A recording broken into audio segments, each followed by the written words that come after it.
Joy shall come in the morning soon. Joy shall come in the morning. Joy shall come to you. Out of darkness lead a light. Comes the day from the night. Joy shall come in the morning. Joy shall come to you. Peace shall come in the morning. Peace shall come in the morning soon. Peace shall come in the morning. Peace shall come to you. Brothers all in charity, sisters all in unity. Peace shall come in the morning. Peace shall come to you. Hope shall come in the morning. Hope shall come in the morning soon. Hope shall come in the morning.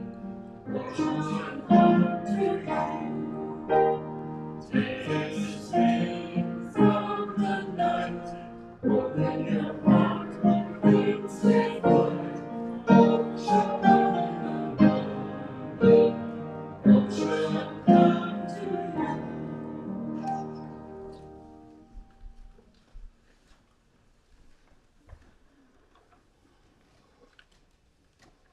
Joy.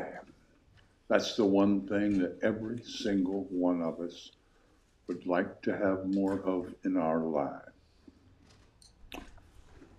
I'm going to offer, Vivian used to say every Sunday for 20 years, question everything, ask the question. It's all about questioning. So I'm going to kind of carry that forward, and I'm going to offer something for your preponderance.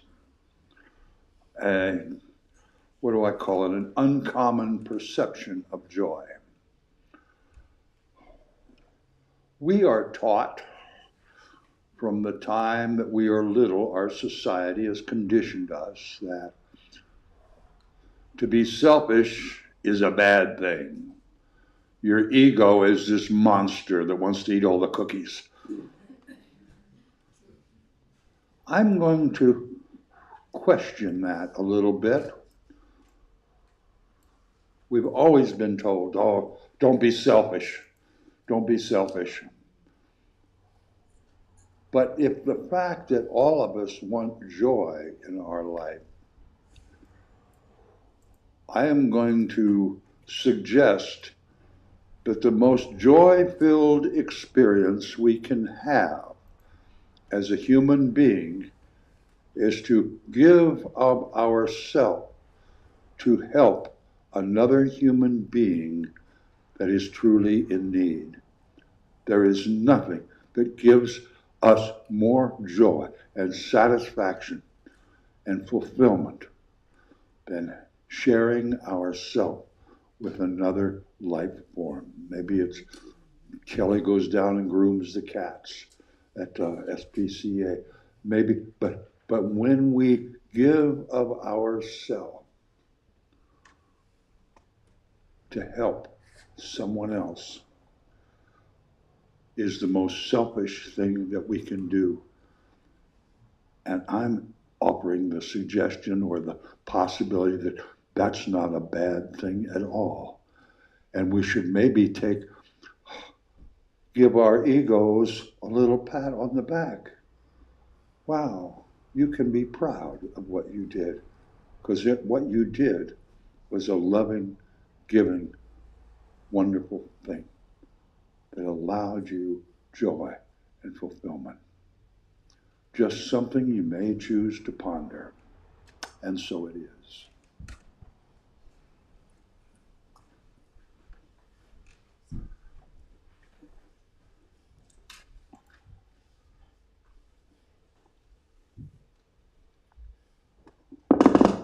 I'd like to read an excerpt from the book that I wrote. This book, which is a dialogue between two characters, a sage and a seeker. And in this excerpt, they're discussing the differences between the worldviews held by what the sage calls modern mind, or the attitudes that modern humans have, that we have towards the world and towards the web of life, and planetary mind, or the worldview that is re-emerging now on Earth. This excerpt is about how these two minds, these two worldviews, view the words resource and bounty when considering our place in the web of life. As the story goes, says the sage, modern mind sees itself as fundamentally separate from the universe. What attitude does this sense of separation create in modern mind regarding the material world, regarding Earth herself? Well, said the seeker, that we're separate from it and it's all ours and we can do whatever we want with it. Yes, said the sage. Everything on Earth, everything in Earth, even on the moon, asteroids, and other planets, if we can get to them, is called a resource, to be used as modern mind wills. This word resource contains little sense of reciprocity, of give and take, of interdependence, which are more in line with the essences of web of life. This word betrays an underlying sense of exploitation, of use only for gain, often to the detriment of that which has the misfortune of being labeled as a resource. Planetary mind, however, takes issue with seeing oceans, deserts, and forests as mere resources, for it acknowledges the myriad living things in each ecosystem: birds, bacteria, animals, fish, trees, insects, even people. All of these are expressions of the web of life. Planetary mind recognizes our complete dependence on, our interdependence with the web of life. Planetary mind would no more use the word resource to describe a forest than would call one's mother a resource. Modern mind overconsumes because it uses words like resource and consume in reference to the web of life, words that belie a modern mind's fundamental belief in separation. Well, what's a better word than resource, said the seeker. For me, it's the word bounty. The web of life, Earth, and all the universe is sacred, worthy of respect, worthy of our reverence and awe, and offers its bounty to us, that we might live, is deserving of our deepest respect and gratitude. Notice how different it feels when you say bounty in place of the word resource. Bounty, yeah, that's different. It almost feels a little corny, but it also feels more true. But how does that work? Are you saying that we can't cut down trees to build houses? Asked the seeker. Not at all, replied the sage. Nor does it mean that we cannot hunt and harvest food, farm the soils, fish the streams and oceans. As one sage put it, we must daily break the body and shed the blood of the web of life in order to live. But what it does mean is this: when we cut down trees, fish the waters, break the soil, and kill for food, we do so reverently and with gratitude, as well as intelligently and mindfully, in ways that are in harmony with the lessons of the web of life, in ways that help the web of life replenish itself. The great transformation we are now going through does not give us a technological challenge, as much as it gives us a spiritual challenge. The challenge of acknowledging Earth's aliveness, of seeing the web of life as sacred, and embracing this sense of sacredness as one of our deepest values.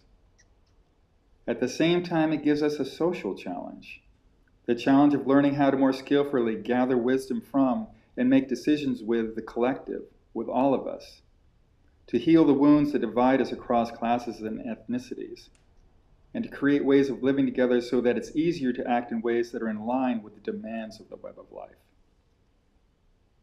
Planetary mind, therefore, holds the web of life as sacred. It understands that its bounty is not to be mindlessly manipulated or exploited purely for profit or for personal edification or amusement. It respects the sacred scrolls of life inscribed by the hand of the infinite over billions of years. It understands that as we align ourselves in our societies with the intelligence of Earth, she will respond. Planetary mind reveres the web of life as a teacher and learns from it. So I offer you a fun little practice.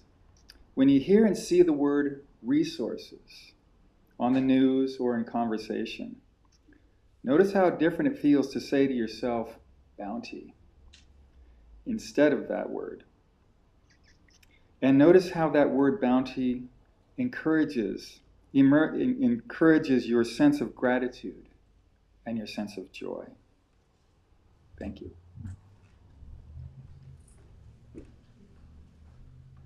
David, thank you very, very much. While you're there and don't let your mouth seize up. What is the name of your book and how can people get it? Oh Lord, that's a great book title, isn't it?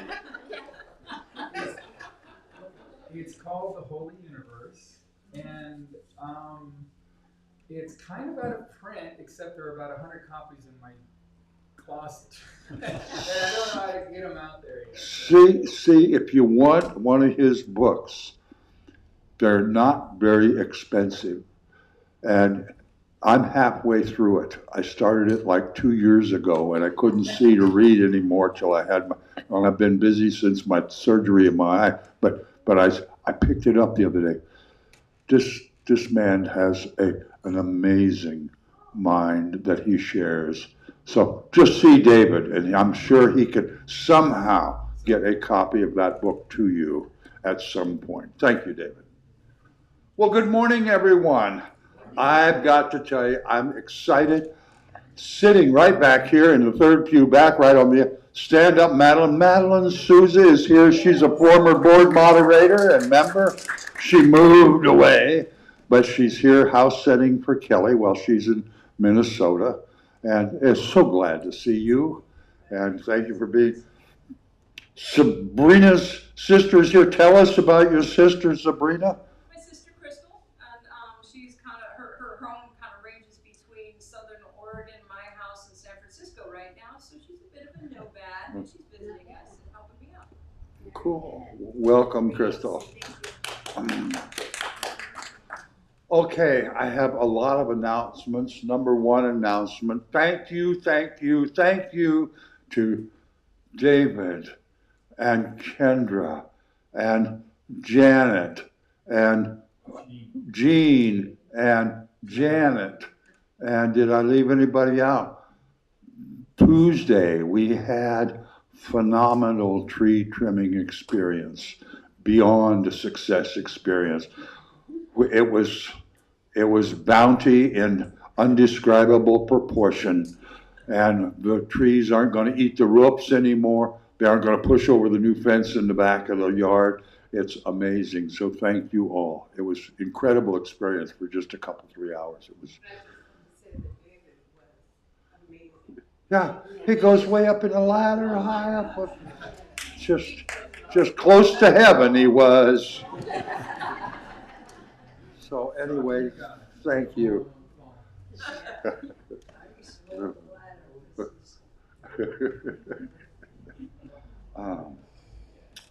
Okay, I'm going to go through a list of things that are going to happen. First, before I forget, Thursday, spiritual book study group. When will it be again? This next Thursday. This coming Thursday, the 18th. Yeah. Okay, at 10 o'clock in the hall. Always coffee and some little snacky doodle things. All right. Now I've got a whole list of things going on. First of all, next Friday evening, late afternoon, from 4 till 6, we are having the Accordion Festival Student Stage Fundraiser in the hall from 4 to 6. It's free. Some of the greatest accordion players in the world will be putting on a 2-hour show for free. But they're going to ask you, if you can, to donate to the scholarship fund. And this year they're going to be, I totaled it up, I think it's maybe $8,000 in scholarships. It's a lot that they're going to be giving to these students who at 9:30 Saturday morning will be in the hall doing a 3-piece ensemble for each student, three different pieces that they play on their accordions. These are youngsters from 8 to like 14. They're incredible. And they are being judged during these 3 songs. So if you would like some great entertainment Friday night, or to be in awe of these young people's skill Saturday morning, it's all free. You can just come. And if you aren't in a position to donate to the scholarship fund, that's all right. Don't miss a free show of the world-class accordion player. There was a fellow, Joe DiMaggio's little brother Lou, who is in his 90s, was scheduled, and I got another schedule last night, and I don't remember seeing his name on it. He might have had to scratch because he is in his 90s, but it's incredible, world-class accordion players on Friday night. And they are, in turn, the judges on Saturday morning with these young people. And then Saturday afternoon, they're awarded their scholarships down at the Accordion Festival. That's this weekend. It's awesome. That's awesome. It's really worth coming to. Excuse me. Yeah. I just wanted to mention something, because I've had a revelation about giving in the past couple of months. Uh-huh. Giving is not, the word giving is, we think of tangible, something you're putting out there, a resource that you're giving to somebody else. But just your being for those students is also giving. Yeah. So whether you have no money, a lot of money, just being is giving. Yeah. And that's why we are so honored to be able to host these students and this whole program. Used to be a lot of people, when it was like a lot of Italian farmers and chicken growers and dairies, where every kid had accordion because that's what everybody played.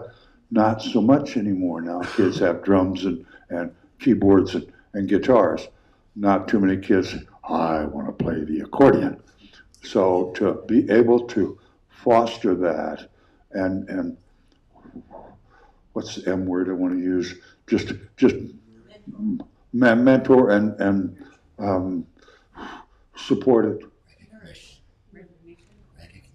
Recognition too is, it's just, yes. What time is this on Friday night? 4 o'clock from 4 till 6 Friday evening, and Saturday morning from about 9:30 to 11:30. And you won't be sorry you come and just support it. And it's going to drive me crazy now. We're just going to have to stop, take a break, have a cup of coffee till I can think of that M word. Or we could just go on. All right, that's next weekend. The 27th, the following Saturday night, will be our community cabaret at the Oaks. We are having Bloomfield Bluegrass Band. Did you catch that, Gloria? All right. Now, the strange thing, he called me 2 weeks ago. I said, one of my guys can't be there. Is that all right? Sure. Last night I got him an email. We sent him a new flyer. Got an email. Well, I broke my leg this week. It's in a cast. I can still be there, but I'm not sure I can get up the steps. And so I'll talk to him today, John. We'll help. We'll help him get up the steps. So anyway, that'll be Saturday night, the 27th, Bloomfield Bluegrass Band from 5 to 7. Bring your own snacks and goodies. We'll have soft drinks, water, and popcorn in the kitchen. Are we all good on that? Okay, the 28th will be potluck. And this week, our piano player said he's coming to potluck too, because he'd never been to potluck and he wants to come. So he's gonna be potlucking with us next 2 weeks from today.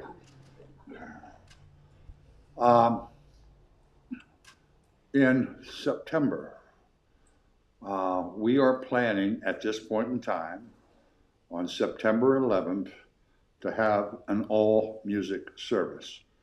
We used to do that at least once, sometimes most of the time, twice a year for several years. We haven't with COVID and whatever, but we're going to. We're just going to have a lot of different musicians here, and Afterwards, after our music service, a couple of our musicians are going to go over to 42 Charles Street and be there by 1 o'clock for Bonnie's Son's Guy celebration of life. So it's going to be a great day. So if you like music and know people, that'd be a great day to bring somebody to church with you. So that'll be on the September 11th.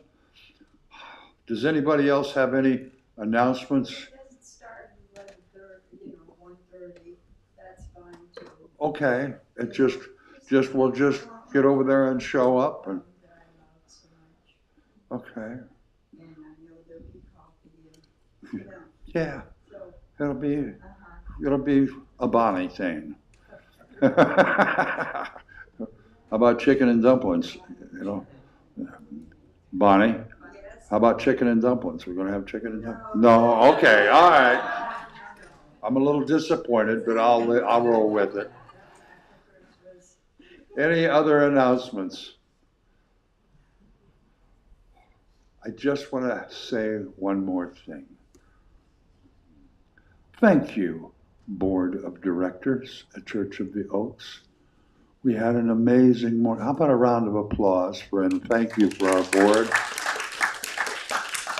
Another great meeting today, going through a lot of stuff, taking care of all the details and the business and the hard stuff so that we can sit here and just be warm and in love and peace and tranquility on Sunday mornings. So thank you, board.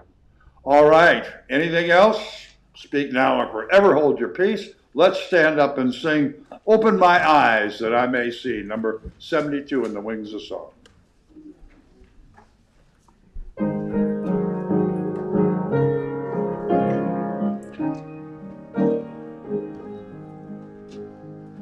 Open my eyes that I may see glimpses of truth thou hast for me.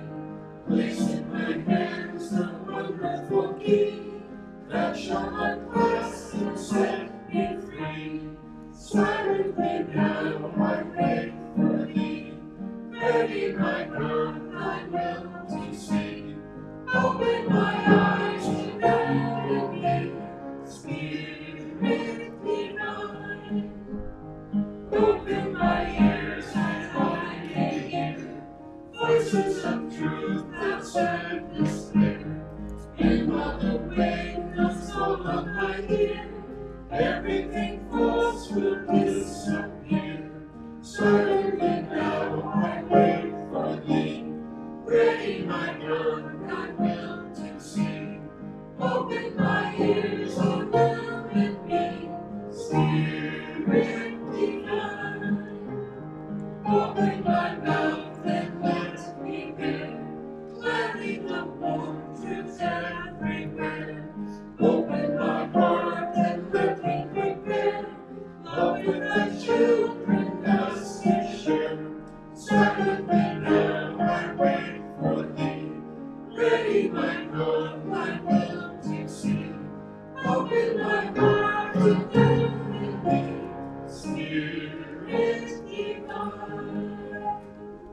And now is that magical, wonderful time when we greet each other in whatever fashion we are comfortable with, but in the traditional Church of the Oaks fashion.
What's that? Let's see what's oh, right here. Well, you drop anything down there, it's gone for good. Well, you just pull the piano out. I have did that a lot of times.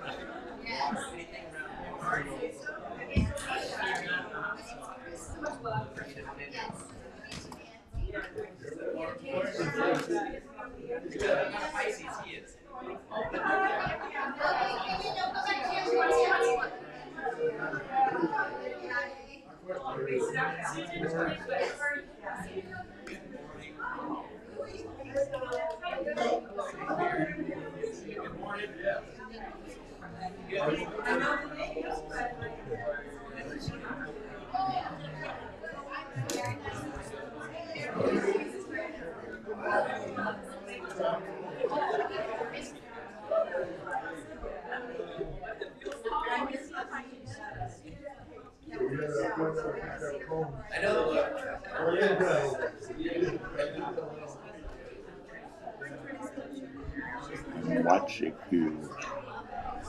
I'm watching you, buddy. I'm watching you.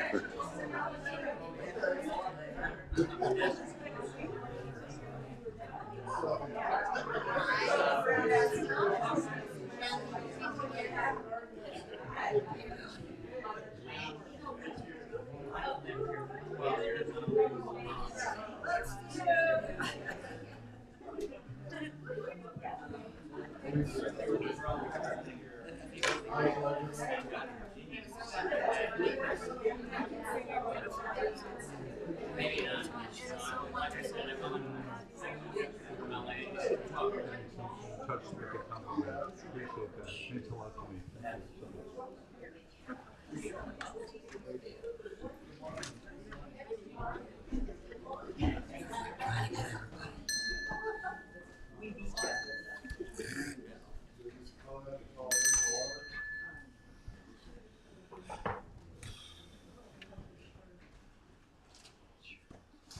I'd like to go back to when I first started running my mouth this morning, talking about helping other people, giving of yourself to help.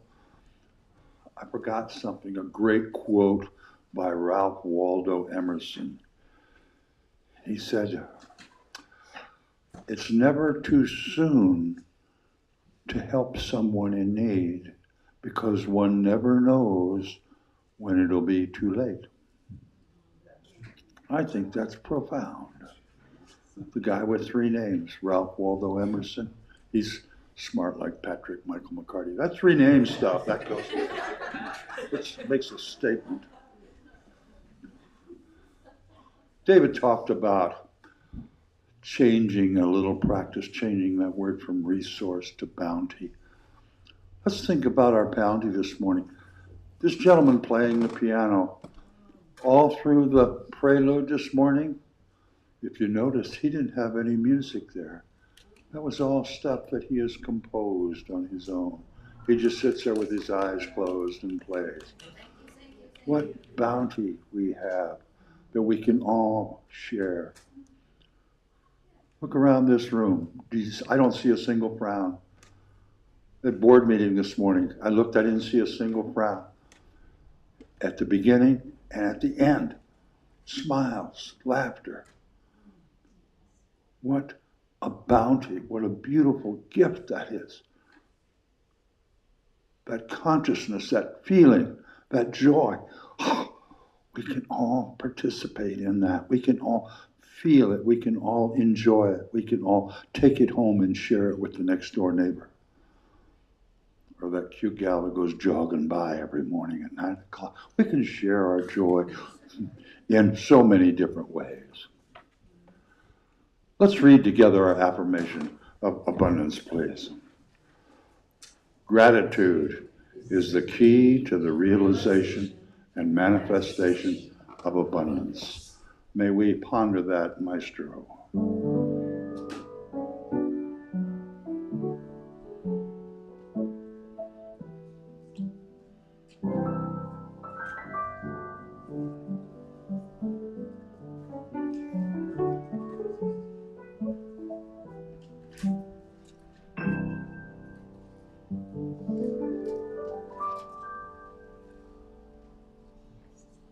Thank you, Michael.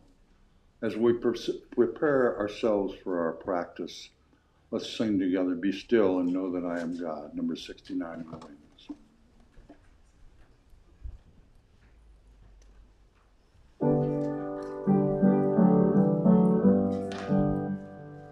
Be still and know that I am God. Be still and know that I am God. Be still, be still, be still and know that I am God.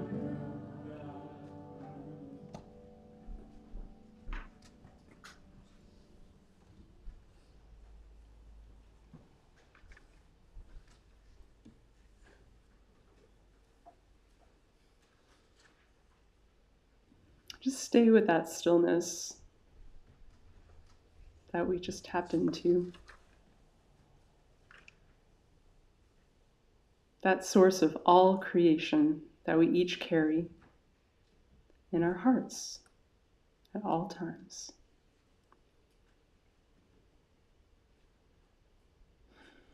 Patrick was speaking earlier about the idea of selfishness, how we might consider that differently from a place of cultivating joy.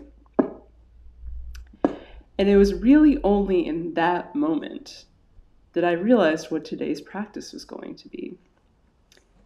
Years ago, when I was training as a spiritual life coach, one of the things we were taught was to make a distinction between being selfish and being self-centered. It depends, doesn't it, which self you're talking about. We speak of the self as the ego, that part of us that wants to eat all cookies, among other things. And there certainly is that exists. But there's also our higher selves.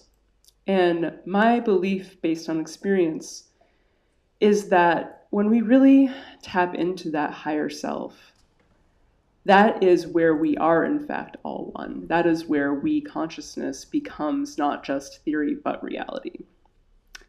So the practice I'm going to share today relates to this. I've done it here before, but it's been a while. Some of you may remember, but most of you may not. I call it the gratitude list with a twist. If you happen to be the sort of person who carries a pen and a notepad with you, you might want to get it out, because it can be easier if you're able to write it down. But if you're not, it's no problem. Just do it in your mind and resolve to write it down another day. This is one practice, actually, my teacher that I learned the coaching from said that if she had to give people only one practice ever that would have the most power to transform their lives, it would be this. And the reason is this. Gratitude list with a twist. Well, the twist is that you start with just a general gratitude list to get yourself warmed up. And as you keep going, you start to bring it closer and closer and closer to yourself. Now, most of us, when we begin to try and think of things that we're grateful for about ourselves, will encounter a certain amount of internal resistance. That's just those inadequacies, those things that we're conditioned to feel are not good enough about ourselves, when the reality is that we already are everything we could ever want or need. My belief is that there's actually nothing more revolutionary than this. Imagine if we were each really seated in and tapped into our own infinite worth. No one could ever sell us anything we didn't need. No one could ever sell us a lie based on a belief that we're inadequate. If we really claimed that place, it's total liberation. So I'm going to invite you now, if you haven't already begun to list things you're grateful for, we'll just go through it slowly, and you might start with your pets, with your garden, the beautiful weather we've been having, the lack of smoke and fire, whatever comes to mind on that level first. It really is like something you kind of warm up and exercise, like a muscle. oh, I saw those birds at my feeder this morning. That was so beautiful. I'm grateful for being here at church. I'm grateful for that party I went to with good friends, or for that time I spent with cherished family the other day.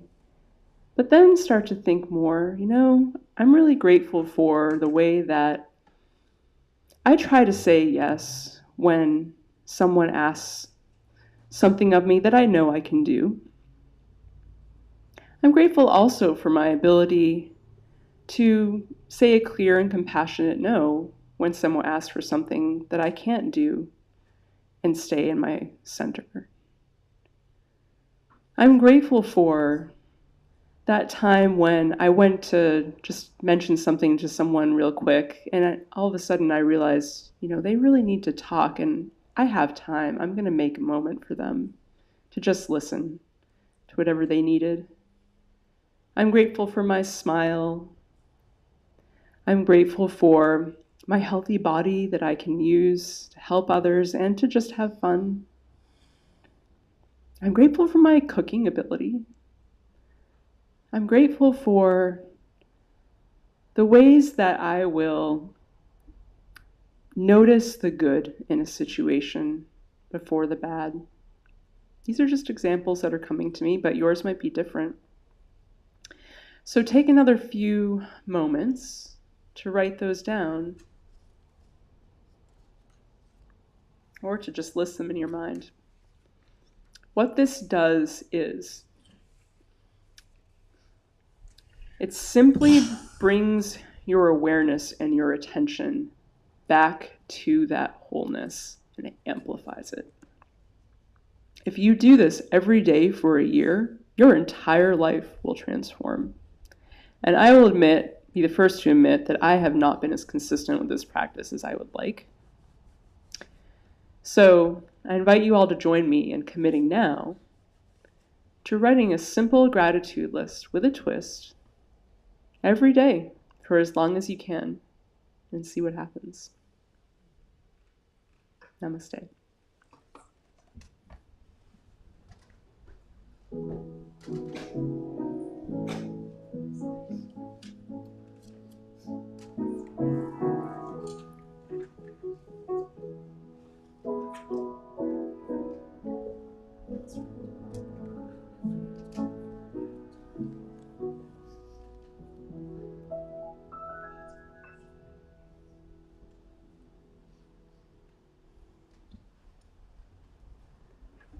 Thank you very much, Natalie.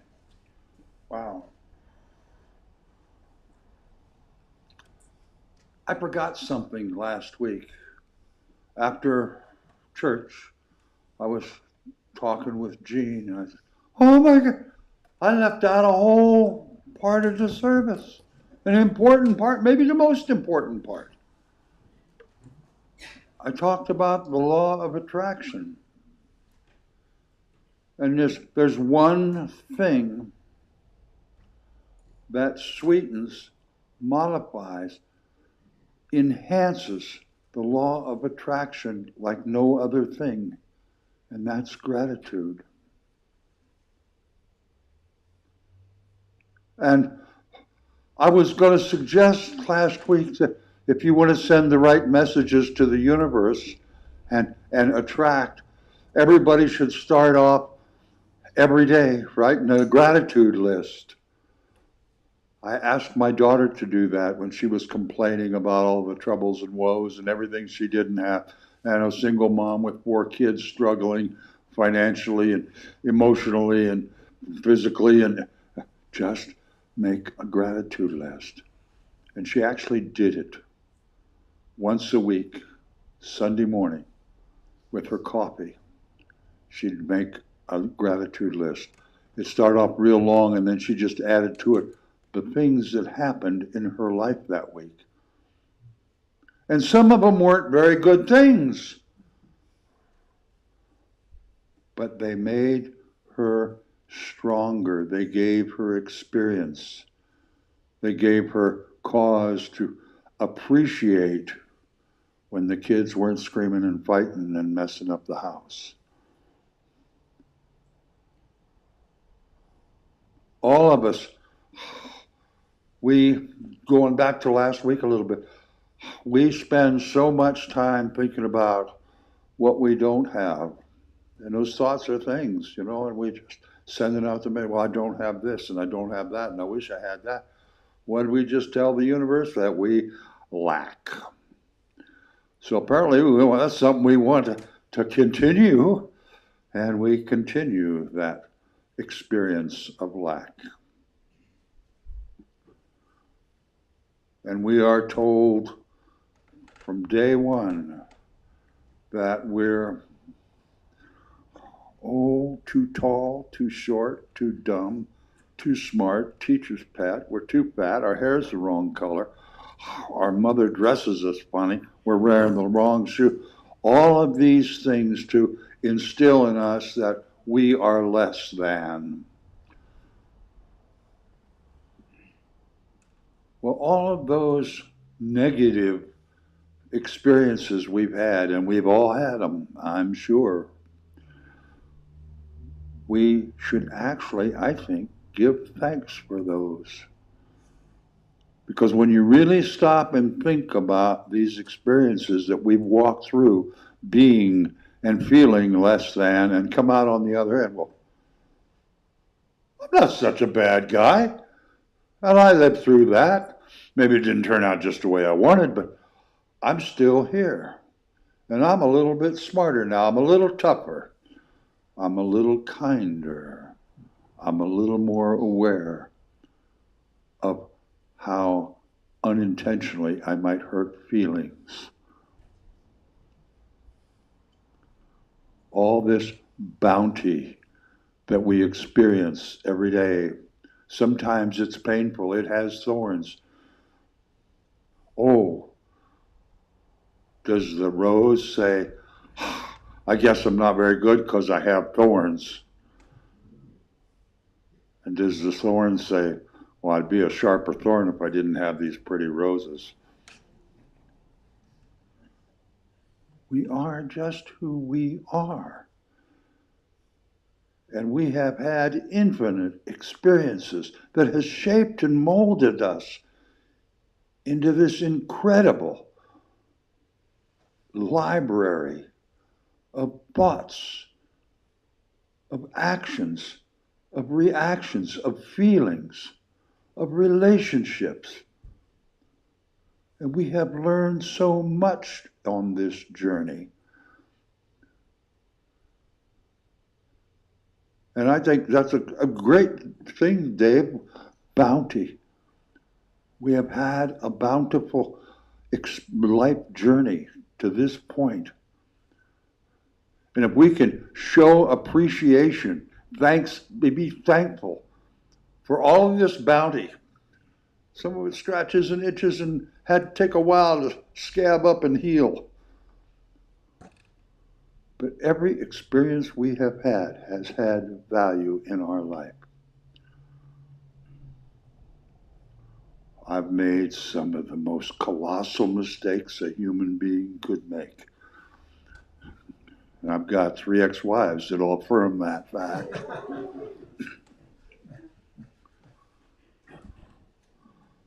But I think I am a much more mindful and thoughtful person. And besides, I know how to cook and iron and wash dishes and stuff too. I've learned all that along the way. But did you ever stop and think, write down that list Natalie was talking about. And while you're writing that list down, I defy you to be angry. I defy you to be afraid. I defy you to be worried. I defy you to have any negative feelings at all. Gratitude is like the Bactine for everything.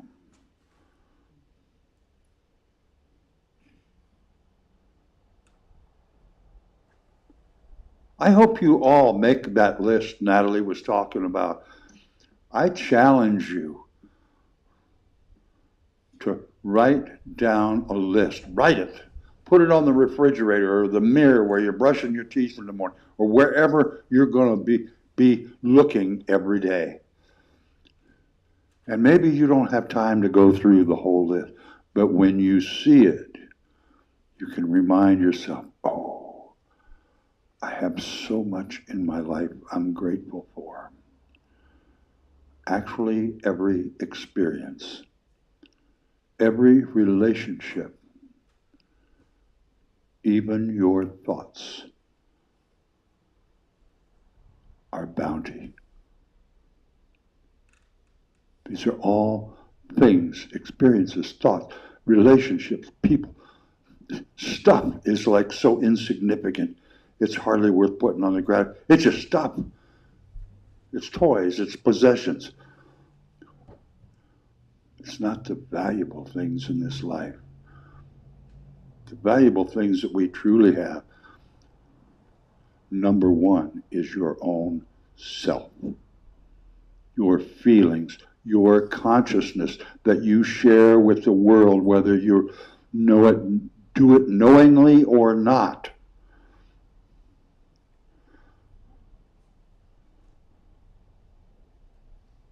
I sometimes stop and think, oh, I owe so many apologies for hurting feelings that I had no desire to do, just unintentional. But we do that. And by doing it and becoming aware of it, we make adjustments so that when we choose to hurt feelings, we can mean it. Like when you don't judge a man till he walked in a mile in his shoes. And if you still think he's wrong, you're a mile away and you got his shoes.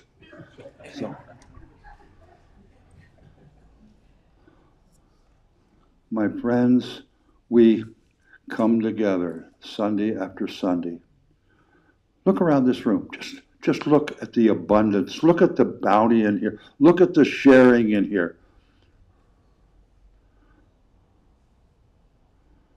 It's amazing.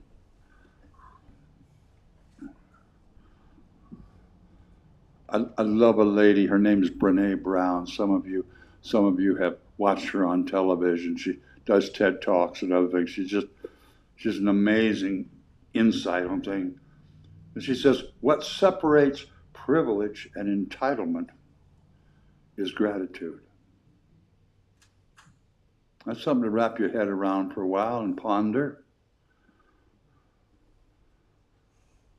She talks a lot about courage and dealing with shame and being vulnerable. Vulnerability, that's required for courage, real courage. And stop and think. All of us have experienced that. Open up our hearts, take that risk, and be courageous in announcing how we feel about someone or how we feel about something. Where that courage, that stand up, actually has effect, is actually listened to by others. There's a fella who is the City Council of Katati and the Chamber of Katati and several other entities in Katati have a very poor opinion of one person. His name's George. And I don't think George has missed a city council meeting in 20 years in Katati. And he's always got a bone to pick, and he's wanting somebody to resign. And he has picked on and thrashed and trashed almost everybody on the city council and the chamber except me. And I think I know why. Early on, when I first met George, he was demanding somebody resign from city council. I don't remember now who it was, demanding, making a scene about it. And I said, you know, George, after the meeting, I said, you know, your opinions of what are wrong, what need work in this committee, in this community, are almost identical to mine. Your suggestion of solution, very different. But I salute you for the tenacity and the courage you display in sharing your opinion, taking the time to come and make your feelings known. Whether anybody agrees or not, I respect that. I disagree sometimes a lot, but I respect your courage that you demonstrate and your tenacity. And that man, to the best of my knowledge, has never said a rotten thing about Patrick Michael McCarty. And I think I'm the only one that's ever served in any position in this town that hasn't received his wrath. But I learned something by that. We all have different opinions. We all have different experiences. I don't know what made George the way he is, but something did. And it was probably something pretty horrible that any of us might have had to live through had we had those same experiences. Disagree, huge. But I respect his courage. And we have disagreements on our board. But when it comes to the end, we all stand up the good of the whole.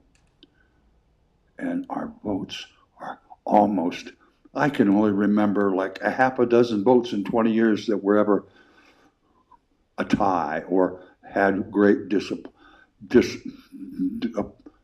change, what am I trying to say?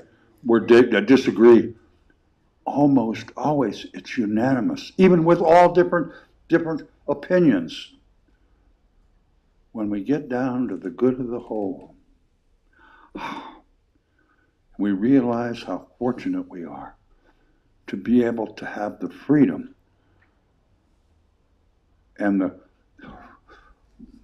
honor to make the decisions for this church.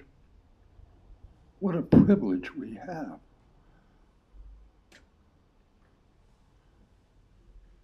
And I've said this before, and I'll say it again and again. Your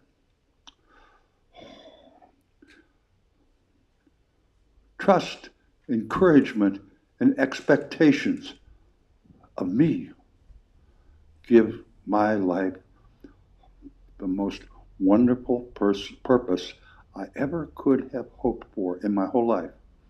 20 years ago, I would not have believed I could be this age in life and feel so good, so comfortable, so blessed, and be so thankful.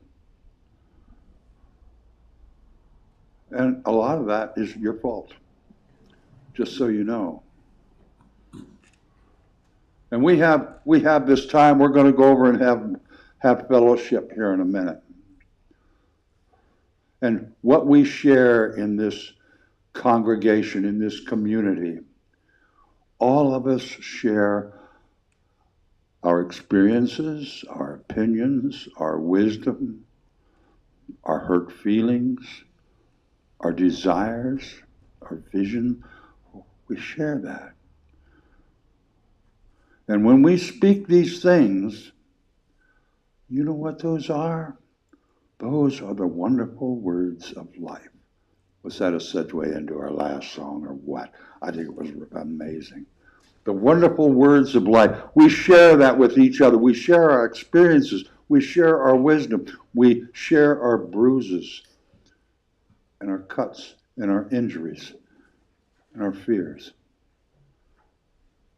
And together, we accept that.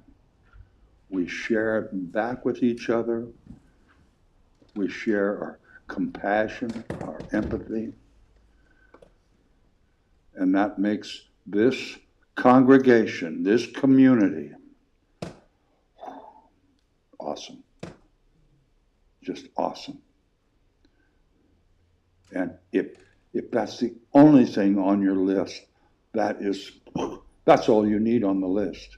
I am part of the most awesome group of human beings one could ever imagine. Thank you, thank you, thank you. Let's stand up and sing the wonderful words of life that we share with each other.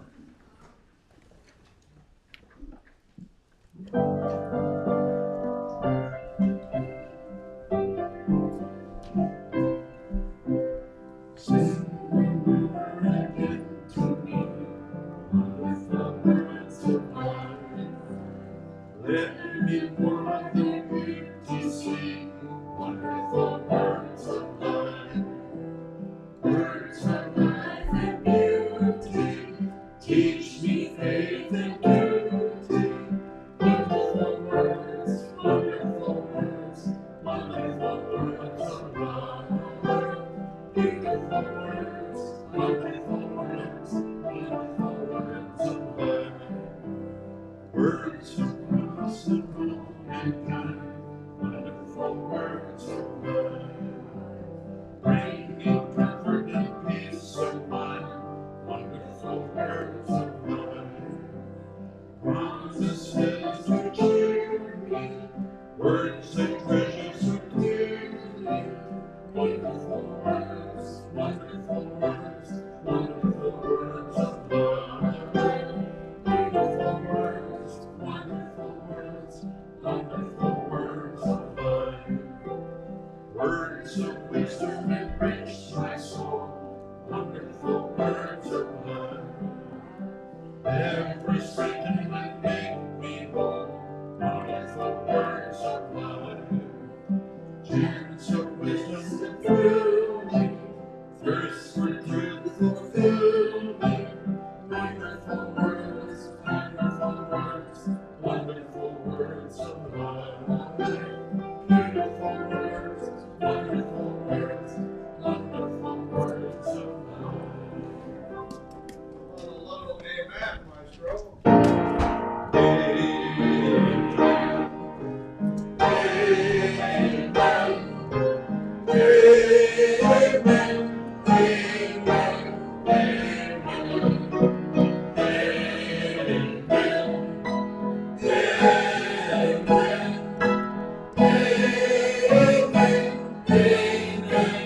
Amen.